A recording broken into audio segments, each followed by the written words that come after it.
By now, you should already have a Google account created so that we can connect the Google AdSense service to our already created Google account. To connect your AdSense account, navigate to google.com/AdSense. From here, you'll be prompted to log into your Google account. So go ahead and enter the email address associated with your Google account. You can see that mine's already entered here. And then your password to log in. Go ahead and click the blue Sign In button to log into your Google account. Once logging in, we'll be taken to the Google AdSense homepage. We've already gone over most of the content on this page earlier in the series, so to get started with AdSense, go ahead and click the Get Started Now button in the middle left of the page. On the page that appears, Google tells us that a few things are required to start using Google AdSense. First of all, we need to be at least 18 years old to have a Google account. We also need a website that we can display advertisements on, and then a postal address so that Google can mail us payments and tax information, probably the most important part. Well, the payments, that is. Once you're ready, go ahead and click on the blue button on the bottom left of your screen that says Yes, Use, and then it'll list whatever account you're currently logged in with. On the following page, we need to provide a little more information to Google in order to get Google AdSense configured. First of all, we need to let Google know which website we'll be displaying ads on. Go ahead and enter the primary domain where you're going to be using Google AdSense. If you're going to be using AdSense on multiple websites, don't worry, you can add additional websites later on in the Google AdSense platform. We also need to let Google know what the primary language of our website is.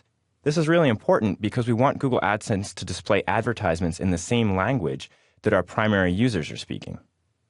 In this case, we're going to choose English. Lastly, make sure that you read through the Google AdSense terms and conditions and program policies. These are really important because if you violate one of the policies at some point, your Google AdSense account will be shut down and you'll not be paid for revenue that you've already earned during that period.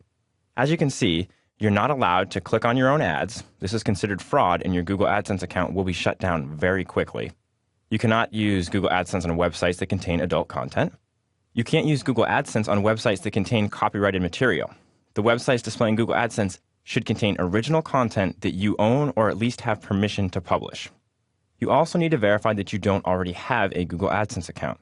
This is really for your benefit because if you already have a Google AdSense account set up, then you can use that account instead of creating a new one. Lastly, you can't put incentives on your website for users to click on your ads. For example, you can't say, click on 3 of my ads and receive a free ebook. This is also fraud, and it makes it pointless for the advertisers to pay for an ad that's clicked on only because you gave the user an incentive to click on it. So once you take a look at those terms and conditions and you're ready to move forward, go ahead and click on the blue Continue button at the bottom of your screen. In step 3 of the AdSense application process, we have to specify some contact information so that Google knows how to get a hold of us. The first thing that we need to enter is the current country that we're going to be working in.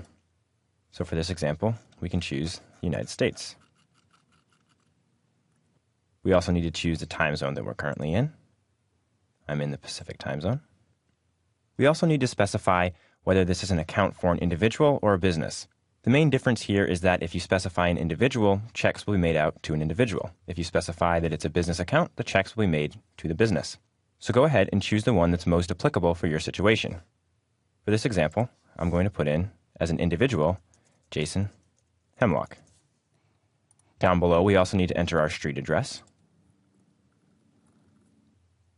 the city that you're currently in, or that you want to receive your payments to, the state, and then, of course, your zip code. We also need to provide a phone number so that Google can contact us if necessary.